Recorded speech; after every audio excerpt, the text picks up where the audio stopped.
lalu kemudian pembahasan hasil pencairan dan penetapan DPS, kemudian pengumuman, lalu penyusunan perbaikan data pemilih pasca penutupan penetapan DPS, hingga proses terakhir yang dilaksanakan oleh penyelenggara kami di tingkatan PPS dan PPK adalah rekapitulasi daftar pemilih hasil perbaikan akhir yang nantinya menjadi dasar. Pada hari ini kita akan melaksanakan proses rapat pleno terbuka rekapitulasi dan penyusunan daftar pemilih tetap pada pelaksanaan pemilu tahun 2024. Kita berharap nanti dalam pelaksanaan rapat pleno yang akan kita laksanakan, insya Allah mendapatkan hasil yang lebih baik, dan juga seluruh warga negara yang memiliki hak sebagaimana yang diatur dalam ketentuan baik Undang-Undang Dasar tahun 1945 maupun juga ketentuan berkaitan dengan penyelenggaraan pemilu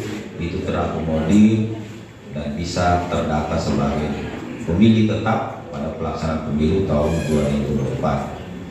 Selain itu juga Bapak Ibu sekalian, nanti sebentar kita akan melalui proses pelaksanaan rapat plenonya, termasuk juga nanti pembacaan tata tertib dan mekanisme sebelum kita memulai.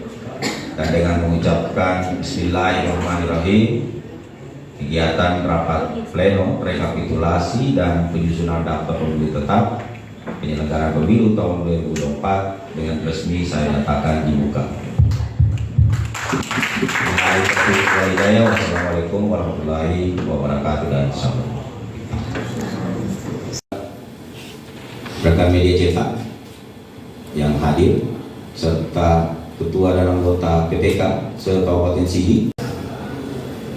Pertama-tama saya ingin menyampaikan bahwa setelah pasca pleno DPSHP tingkat kecamatan akhir itu, kita melakukan proses sinkronisasi KPU Kabupaten itu melalui rakor di KPU RI.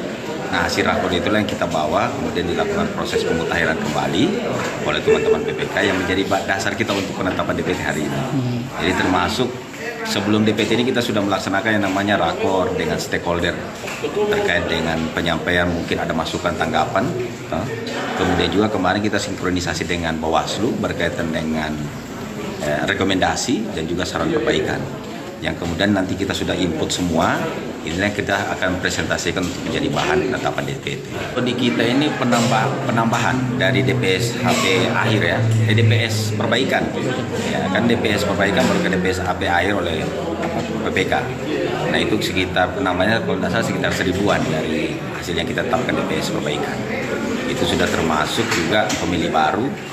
Termasuk yang kita lakukan saat ini adalah non-KTPL yang awalnya kita tidak masukkan, itu kita sudah masukkan semua menjadi pemilih yang akan kita tetapkan dalam DPT. Oh berarti non-KTPL ini itu yang dimasukkan masuk? Ya, di-input semua untuk kita tetapkan sebagai daftar pemilih yang akan punya hak pilih di tanggal 14 Februari 2020. Berarti itu ada PKPU yang mengatur itu ya Pak Ketua? Ya, jadi hasil dalam PKPU itu kan syarat menjadi pemilih itu selain dia punya KTP kan kartu keluarga. Nah rata-rata pemilih non KTP ini punya yang namanya kartu keluarga, cuma belum memiliki identitas kependudukan dalam bentuk KTP. Namun yang kita lakukan KPU itu selalu melakukan koordinasi dengan Dukcapil, data-data hasil penetapan pemilih non KTPL baik di DPS perbaikan maupun DPS HP akhir tingkat kecamatan itu kami sampaikan ke Dukcapil untuk ada proses untuk dilakukan perekaman agar masyarakat ini tidak hanya mendapatkan KTP untuk kepentingan dirinya, tapi juga menjadi bagian dalam proses pelaksanaan pemilu tanggal 14 Februari 2020. Kita tidak sesuai, kita kan tetap memakai mekanisme. Jadi mekanismenya saran, masukan, tanggapan itu silakan disampaikan dengan didukung sama bukti otentik. Jadi bukti otentik yang diatur dalam PKP itu kan KTP dan kartu keluarga yang dikeluarkan oleh pejabat yang berwenang. Harapan kami agar warga masyarakat yang sudah dilakukan proses pemutahiran dari awal sampai dengan menuju DPT ini bisa terakomodir semua yang memiliki hak pilih, baik pemilih baru maupun juga pemilih warga masyarakat yang lain, sehingga nanti pada pelaksanaan pemilu tahun 2024 tanggal 14 Februari itu semua warga yang punya hak itu bisa berpartisipasi untuk menggunakan hak pilihnya.